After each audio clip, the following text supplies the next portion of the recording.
We have our guest ready to go. Did you want me to play something, Case? No. I just have some music for him. Oh, okay. There Yes, you of go. course. We got to. Yes. It's like we're at the ballpark right now. But we love having him on our show. We've had a chance to hang with him at spring training, and now he joins us via Zoom. Ladies and gentlemen, Mr. Garrett Stubbs. Hey. How's it going, boys? Good, man. How you doing?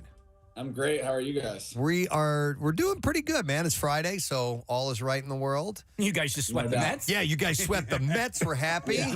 Yeah. That's a beautiful thing.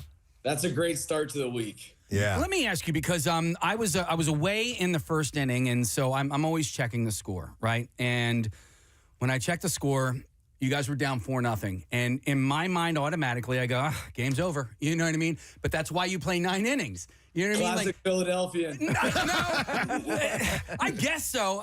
But how do you not have that same mindset? I mean, listen, I can't even imagine how many games of baseball you've played in your life, and how many comebacks you've been a part of or that you've suffered. But like, how do you get out of your mind when you guys go down that much in an inning? I mean, I think that's a part of it, right? You talked about just playing so many games in your life, and you've seen so many comebacks. You understand that at any moment a game could change. And that goes on the other side too. When you're winning a game 4-0, it's like, all right, let's score 5 runs, let's score 6 runs, because you want to put the other team away. So I think just that mindset, 1, and then 2, you've seen the lineup that we have that we're putting out there day in and day out. And I know we're missing a couple guys right now, but the culture that we've created over there over the years is that it doesn't matter if you're down 4-0, 7-0, down however many runs or up however many runs. You just go into that next inning trying to either put the team away or get yourself a little bit closer to make sure the bullpen keeps you in it, and then keep going. Last night there was something special about I'm sorry, Garrett. There was something special about the win last night, though, and it was a nationally televised game. And Luzardo, what he did after the first inning when he retired, was it 22 in a row, and then Duran came in the ninth, and it was 1, 2, 3, 3 strikeouts in the top of the ninth. To get the entire country, if they're watching the game last night on national TV, to see you guys come back to beat the Mets, to reduce the magic number to 5 games. I was watching it at home, and it really felt fun from my couch. I can't imagine what it's like for you guys in the dugout to hear the crowd go nuts. Like, it's just got to be the best feeling in the world. Yeah, I mean, like you said about Luzardo, that's kind of the mindset, right? He goes out there the first inning, gives up 4 runs, looks like it's going to be a tough day at the yard, and then goes perfect for the next 7. Like, that's just an incredible feat in its own, to go perfect 7, but then to start that way and then do it right after that. It's hard to have an expectation like that, but you have the expectation that Zeus is going to go out there and keep competing for the rest of the game, right? So to see him do that was awesome. And then, I've only been here for a couple weeks, but seeing Duran come out of the bullpen at home is incredible. On the road is still awesome because you've got that confidence level in a guy who's been in a closing role and knows that they're going to shut down that 9th inning. I mean, that whole 9th inning, I was on the rail just cheesing, watching him go absolute pellet to home plate to JT. So it's fun to watch him come into the game and know that you've got some confidence there in the 9th. My wife and I were talking about the game because you were one of the first guys coming out of the dugout, and we were asking about you and JT, especially with Hispanic-speaking pitchers like Duran, or Spanish-speaking pitchers, Duran, Christopher Sanchez, Ranger Suarez. How is your Spanish, Garrett? How's JT's? Is that something that you guys have to develop over time? Like, what's your communication like with guys who are primarily speaking Spanish on the mound? Yeah, I mean, for the most part, we're really lucky because these guys put in a lot of work when they're very young to learn English, especially the guys that want to play in the major leagues. So most of them know English at a very high level. I was lucky enough growing up in San Diego to learn quite a bit of Spanish. So for the guys that really don't speak Spanish or speak English, and it's usually the younger players, that haven't been in the States for an extended period of time. I got a little Spanish in my back pocket. There you go. There in situations. Garrett, earlier we mentioned that Harrison Bader has a food named after him, the Hater Tots. I don't know if you've had those yet or not. I wanted to get your review in case you've sampled them. I haven't sampled them yet, but I think in Philly we need like a what a gift cheesesteak somewhere in the Philly area, because he's a beauty. And one of his biggest sayings is after a base hit or a run, he comes in and goes, "What a gift." No kidding. And, it's hilarious, and it's his go-to saying. And he's a gift, man. That was an incredible trade deadline gift to the Phillies. So pretty cool to see him doing what he's doing. I played with him back in 2016. Been around him for quite a bit of time since then, just in the offseason and whatnot. So he's a good dude. When can we expect Stubbs subs? Ooh. I'll let you start the restaurant up. But Garrett, there is something, and this is such a fan observation, because I'm never in the locker room. I don't know you guys personally, but from an outsider looking in, your unofficial title was Chief Vibes Officer, right? Like, there's something about chemistry, about vibes. To have you back in the bigs, to have you back in the dugout is awesome from a fan perspective. And what Bader brings to the lineup, but also to the clubhouse, seems like a legitimate improvement in mood, in attitude, in like how you guys are feeling when you're going out there every day. And I know that's an intangible and whatever, but like, it does seem legit from the outside looking in. Is that how you guys see it? Yeah, no doubt. Right. Like you say, intangible. Everyone wants to quantify things these days. Right. Whether it's you're using your OPS, now they're coming up. They have WARD. Then there's other things that are on the scoreboard that sometimes I look out there and I'm like, looks like I got to learn a new stat. We're being judged by a new one now. But yeah, those intangibles, and seeing Bader come into our locker room and just fit right in. I think you said it last night, right? At the end of the day, it's a winning culture.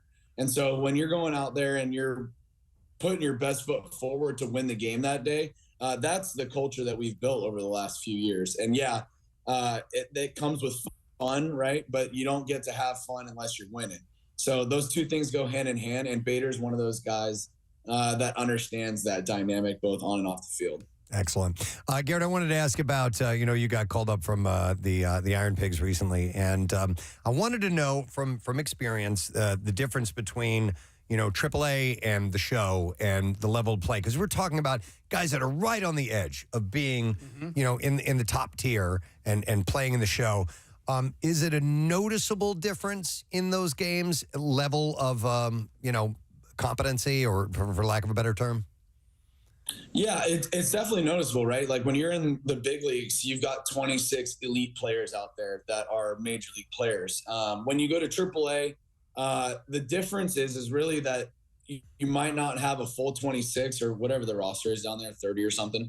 You might not have a full 30 players that will play in the big leagues, but most of the time, at least half of those players have played in the big leagues or will play in the big leagues, right? And a lot of times it's more than half. I mean, you'll run into teams that have 30 big leaguers on it.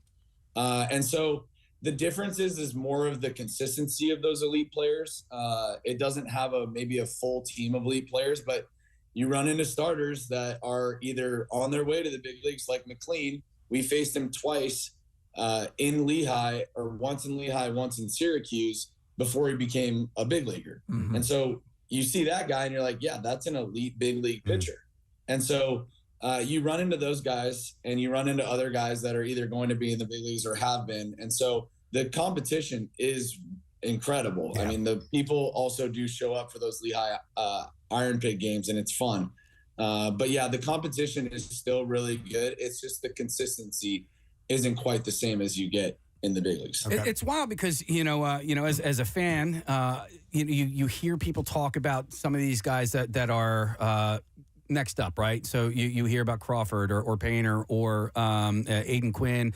And then, when the Phillies call somebody up, it hasn't been any of those guys. And so why aren't people talking about Walton and Otto and, and some of these guys that keep getting called up and go back down and keep getting called up? But this season, I didn't even know who Walton was until I saw him on the field. Yeah, and then Kemp hits another home run last night. Yeah. I mean, so Donovan Walton came over from the Mets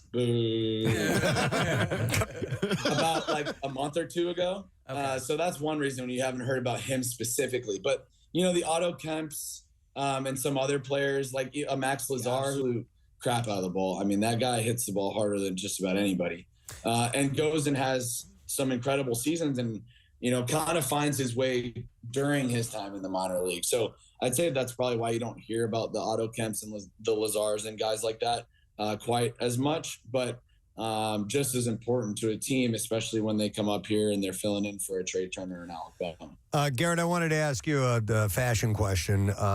You became famous for your overalls that you wore in the locker room.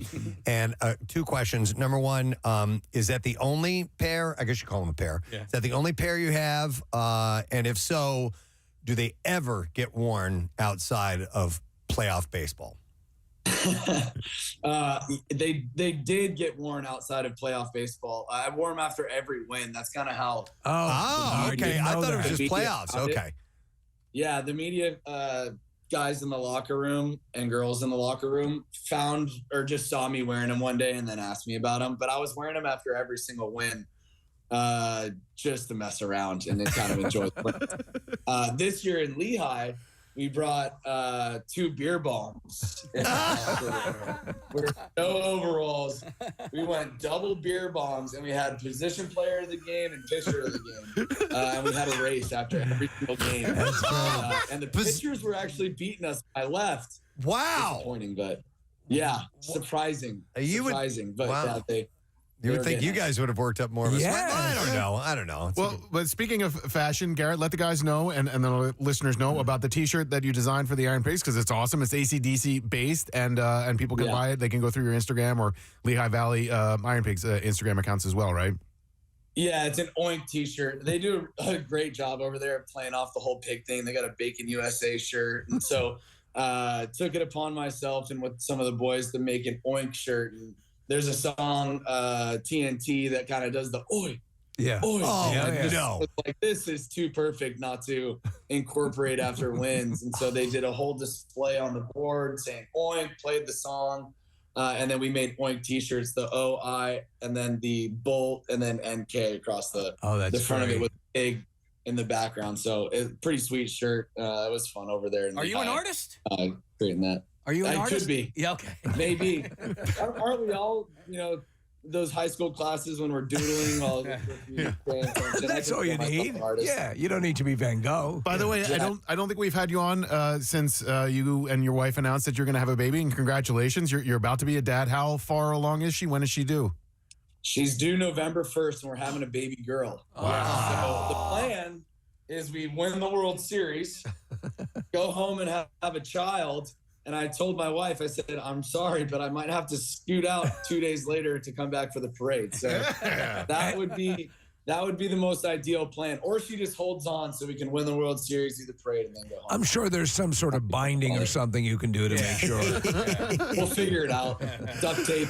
Oh, my God. Something. That's awesome. Well, listen, congratulations, being called back up, the team doing so well. We're excited as we head into fall ball, man. Yeah, they're 8-2 since he came back up. How about that? Coincidence? Come on.